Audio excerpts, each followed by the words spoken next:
घमंडी किसान। एक बार की बात है, ढोलकपुर नाम के गांव में राम बाबू नाम का किसान रहता था। उसके पास 5 बीघा खेत थे जिसमें फसल बहुत अच्छी होती थी। फसल बेचकर राम बाबू बहुत अच्छी कमाई करता था और जिंदगी काटता था। अपनी फसल बाकी किसानों से अच्छी उगती देखकर राम बाबू को घमंड होने लगता है। राम बाबू गांव में किसी से भी ढंग से बात नहीं करता था, जिसे देख बाकी दूसरे किसान परेशान रहते थे क्योंकि उनके खेत में अच्छी फसल नहीं उगती थी। अरे भाई, ये राम बाबू की हमेशा अच्छी फसल कैसे होती है? हाँ भाई, हम भी वही खेती करते हैं, लेकिन हमारे खेत में कभी इतनी फसल नहीं उगती है।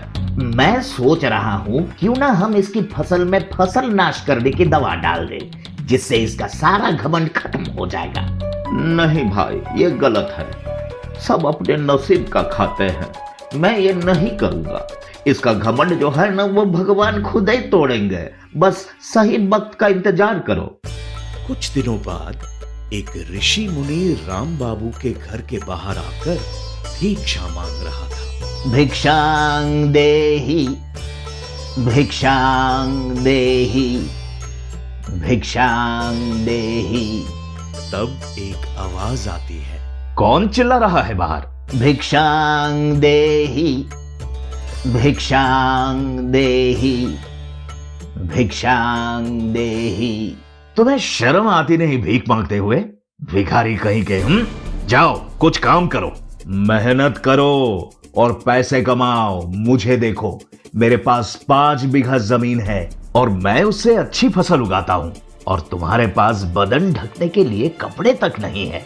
जाओ जाओ, निकल जाओ यहाँ से, भिखारी कहीं का। भगवान तुम्हारा भला करे।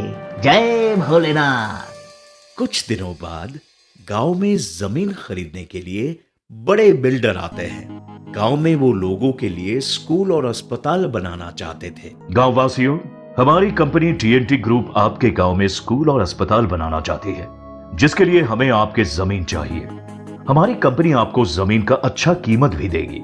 जो कोई भी अपनी जमीन बेचने में इच्छुक है, वो आकर अपनी जमीन के कागजात यहाँ जमा करके पैसे लेकर जा सकते हैं।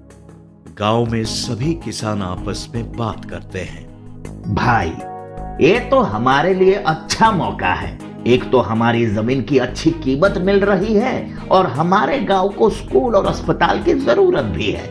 हाँ भाई, तुम सही कह रहे हो।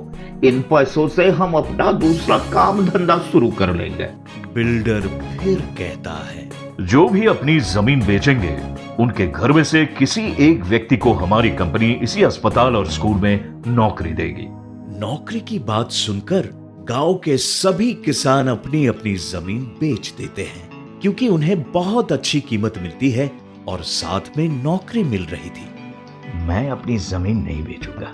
इनसे ज्यादा तो मैं फसल उगाकर कमा लूंगा। गांव के सब लोग पागल हो गए हैं। ये सोचकर वो अपनी जमीन नहीं बेचता है। बिल्डरों ने भी राम बाबू को अपनी जमीन बेचने के लिए मजबूर नहीं किया। फिर राम बाबू सोचने लगता है, इस बार मैं गन्ने की खेती करूंगा। फसल तो अच्छी होती ही है मेरे खेतों में, और इस बार तो मौका भी है लोगों की नजरों में और ऊंचा उठने का। इतना कहकर अगले दिन से गन्ने की खेती शुरू कर देता है और उन किसानों को जाकर कहता है, तुम लोग कितने बेवकूफ हो, इतने सस्ते में अपनी जमीनें बेच दी। गांव में किसी भी किसान ने इस बार गन्ने की खेती नहीं की है, जो मैं करने जा रहा हूं। इस बार तो मैं व्यापारी से 2 गुने पैसे लूंगा, और तुम लोगों ने जितने में जमीन बेची है ना, उससे ज्यादा पैसे कमाऊंगा। स्कूल और अस्पताल का काम कुछ दिनों में शुरू होने वाला ही था, लेकिन दुर्भाग्यवश काम शुरू होने से पहले गांव में भारी तूफान और बारिश आ जाती है और राम बाबू की भी सारी फसल बर्बाद हो जाती है और उसके खेत दोबारा फसल उगाने के लायक नहीं रहते हैं। उसी दौरान राम बाबू की पत्नी की तबीयत बहुत ज्यादा खराब हो जाती है। वो उसे अस्पताल लेकर जाता है। तब डॉक्टर कहते हैं, देखो, तुम्हारे पत्नी को ब्लड कैंसर हुआ है। तुरंत भर्ती करना होगा। इनके इलाज के लिए 5 लाख रुपए जमा करवा दो, फिर हम इनका इलाज शुरू करते हैं। राम बाबू दौड़ा दौड़ा बिल्डर के पास जाता है और उनसे कहता है, मुझे भी अपनी जमीन बेचनी है। हमें और जमीन की जरूरत नहीं है, हमें जितनी चाहिए थी उतनी मिल गई है। साहब, मैं आपके सामने हाथ जोड़ता हूं, मेहरबानी करके मेरी जमीन खरीद दीजिए। आप जो कीमत देंगे मैं बेचने के लिए तैयार हूं। मेरी पत्नी बीमार है और उसके इलाज के लिए मुझे पैसों की सख्त जरूरत है। मेहरबानी कीजिए साहब। बिल्डर उसकी कोई बात नहीं सुनते हैं और ना ही उसकी जमीन खरीदते हैं। तब राम बाबू उन किसानों के पास जाता है और अपनी परेशानी बताता है। वो सारे किसान मिलकर उनकी मदद करते हैं और उसकी पत्नी ठीक हो जाती है।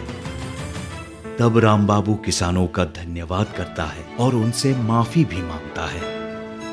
इसलिए कहते हैं कि अच्छे वक्त में कभी भी घमंड नहीं करना चाहिए, इसका फल हमें जरूर मिलता है। हाथ ठंड में और दिमाग घमंड में काम नहीं करते हैं।